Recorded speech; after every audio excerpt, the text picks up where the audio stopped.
की खबर के साथ, जहां पर आज सबसे बड़ी खबर आई और सीएम रहे त्रिवेंद्र सिंह रावत ने राज्यपाल से मुलाकात के बाद इस्तीफा दे दिया। पिछले 24 घंटों में काफी तेजी से घटनाक्रम, सवाल बदले हैं, लेकिन अब क्या यहां पर आगे होगा? अब त्रिवेंद्र रावत के इस्तीफे के बाद कमान किसे मिलेगी, इस रिपोर्ट में देखिए।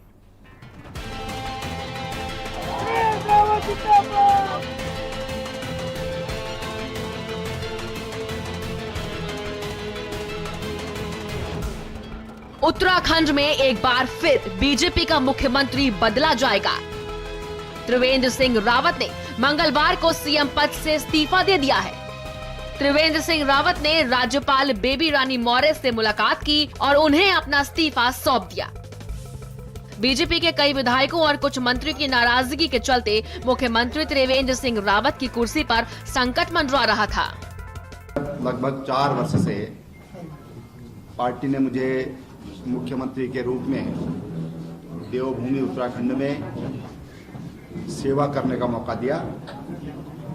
ये मेरा परम सौभाग्य रहा है और मैं कहूं कि मेरे जीवन का एक स्वर्णिम अवसर मेरी पार्टी ने मुझे दिया। ज्यादातर विधायक त्रिवेंद्र से नाराज थे। नौकरशाही सरकार पर हावी थी। कोई विकास का कार्य नहीं कराया। चापलूसों से घिरे थे त्रिवेंद्र। इस्तीफा देने के बाद त्रिवेंद्र सिंह रावत ने कहा कि मैं लंबे समय से राजनीति कर रहा हूं। 4 वर्षों से पार्टी ने मुझे सीएम के रूप में सेवा का मौका दिया। मैं कभी सोच नहीं सकता था कि मैं कभी सीएम बन सकता हूं, लेकिन बीजेपी ने मुझे सेवा का मौका दिया। पार्टी ने अब निर्णय लिया है कि सीएम के रूप में सेवा करने का अवसर अब किसी और को दिया जाना चाहिए। पार्टी ने विचार किया और संयुक्त रूप से, सामूहिक रूप से ये निर्णय लिया कि मुझे अब किसी और को ये मौका देना चाहिए। 4 वर्ष में आज 9 दिन कम रह गए 4 वर्ष पूरा होने में, तो ये इतना मौका मुझे दिया है। मैं प्रदेशवासियों का भी बहुत धन्यवाद करना चाहता हूं। त्रिवेंद्र सिंह रावत से जब पत्रकारों ने इस्तीफा की वजह पूछी तो त्रिवेंद्र सिंह ने दिल्ली जाकर ये वजह पूछने की बात कही। मैंने कहा कि ये सामूहिक निर्णय होता है और इसका बहुत अच्छा जवाब आपको दिल्ली जाना पड़ेगा उसके लिए। वहां से आपको जवाब। आइए अब आपको बताते हैं कि उत्तराखंड में त्रिवेंद्र सिंह रावत के सीएम पद से इस्तीफे के बाद कौन से वो नेता हैं जो अगले मुख्यमंत्री बन सकते हैं। नया सीएम कौन? अनिल बलूनी, धन सिंह रावत। 2022 में उत्तराखंड में चुनाव होने हैं और उससे पहले 4 साल से सीएम रहे त्रिवेंद्र सिंह रावत की गद्दी जाना और विधायकों का बागी हो जाना ये साफ संकेत है कि बीजेपी में ऑल इज वेल नहीं था। स्पेशल रिपोर्ट, भारत समाचार।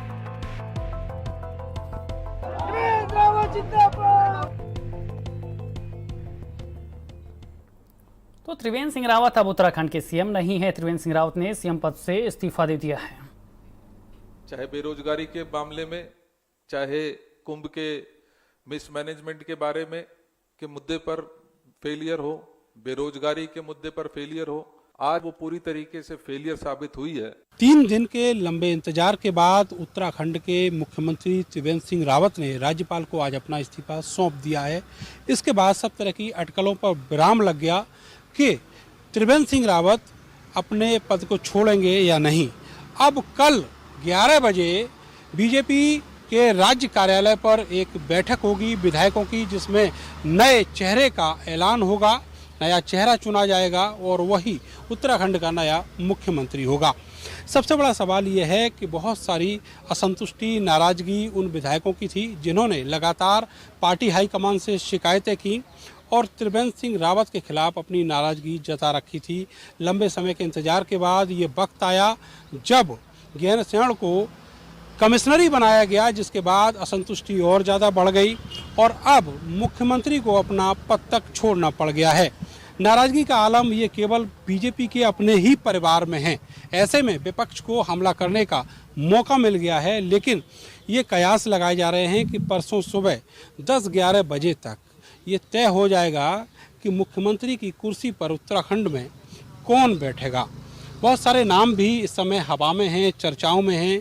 अनिल बलूनी, धन सिंह रावत, रमेश पोखरियाल निशंक के अलावा अजय भट्ट का नाम भी सुर्खियों में तैर रहा है।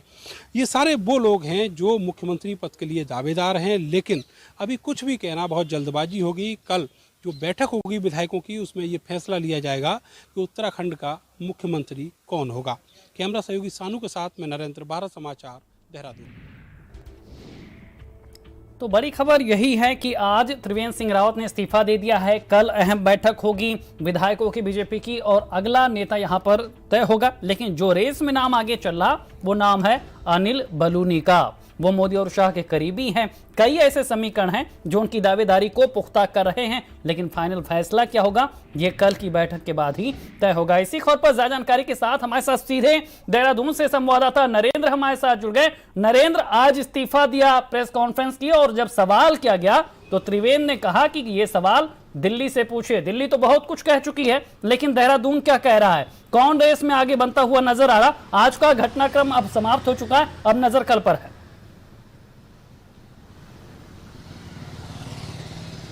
देखिए, अभी रेस की बात जहां तक है, 3-4 नाम जो अभी जिक्र किया आपने, वो सारे नाम इस समय इस रेस में है कि उत्तराखंड का नया जो मुख्यमंत्री है वो कौन होगा। लेकिन बहुत जल्दबाजी होगी, बहुत ज़्यादा वक्त अभी शेष नहीं है। 11 बजे कल सुबह ये बैठक होगी बीजेपी के राज्य कार्यालय पे, जिसमें ये तय किया जाएगा कि अगला मुख्यमंत्री कौन होगा। ये माना जा रहा है कि जो पार्टी हाईकमान है पहले ही तय कर चुका है कि यहाँ पर किस चेहरे को लेकर आना है, किस किस तरह की सरकमस्टेंसेस हैं, और ऐसे में जो डैमेज हुआ है उसको कंट्रोल करने के लिए कौन ज़्यादा अपने आप को साबित कर पाता है। तो वो नाम तय हो चुका है, लेकिन उसका जो औपचारिक ऐलान है, जो एक प्रक्रिया होती है कि जो विधायकों को अपने मुख्यमंत्री का नाम तय करने का अधिकार होता है, उस प्रक्रिया के तहत बीजेपी के विधायकों की कल बैठक होनी है और वहीं पर नए नाम का ऐलान होगा। सबसे बड़ा सवाल अब उत्तराखंड में ये है कि अभी हालिया जो डैमेज हुआ है उसको कंट्रोल करने के लिए बीजेपी हाईकमान ने एड़ी चोटी का जोर लगाकर मुख्यमंत्री को हटा दिया है और नए चेहरे को लेकर आने वाले हैं। लेकिन जो चुनाव आने वाला है बमुश्किल 1 साल बचा है और ऐसे में बहुत बड़ी चुनौतियां उस नए मुख्यमंत्री के सामने होंगी और बीजेपी की जो उत्तराखंड का जो संगठन है उसके सामने भी बहुत बड़ी चुनौतियां होंगी। अपने आप को ये साबित करना होगा कि पिछले 4 साल और आने वाले 1 साल में जितनी भी योजनाएं हैं सरकार की वो जनता तक पहुंची या नहीं, इलाकों में जो विकास कार्य हैं वो हुए या नहीं, जो स्थानीय मुद्दे हैं उन पर आखिर क्या होमवर्क किया गया, किस तरह की गंगा बहाने की बात कही गई थी वो कितनी ज़मीन पर उतरी, बहुत सारी चुनौतियां हैं। और ऐसे में जो विपक्ष है वो कहीं ना कहीं अपने आप को मजबूत दावेदार के रूप में शो करने की कोशिश करेगा, क्योंकि एक मौका उसको दे दिया है खुद बीजेपी के विधायकों ने। ये स्थिति तब है जब बिल्कुल ये सारे सवाल वहां पर हैं, ये सारे समीकरण हैं, लेकिन देखा जाए तो ये किसी स्ट्रेटजी का हिस्सा लगता है, क्योंकि अब मैदान के भी समीकरण साधने हैं, पहाड़ के भी समीकरण साधने हैं, संघ का इन्वॉल्वमेंट जिस तरह से पिछले दिनों रहा, उसके बाद ये कयास लगाए जा रहे थे कि कुछ बड़ा होने वाला है। वो बड़ा अब हो चुका है, लेकिन आगे का रोड मैप क्या होगा, क्योंकि 2022 में उत्तराखंड में भी चुनाव होने हैं। जो 4 साल तक सीएम रहा वो अब इस्तीफा दे चुका है, तो चुनौतियां अब सरकार के लिहाज से भी हैं और विधायकों के लिहाज से भी हैं और अगले चुनाव के लिहाज से भी है। नरेंद्र,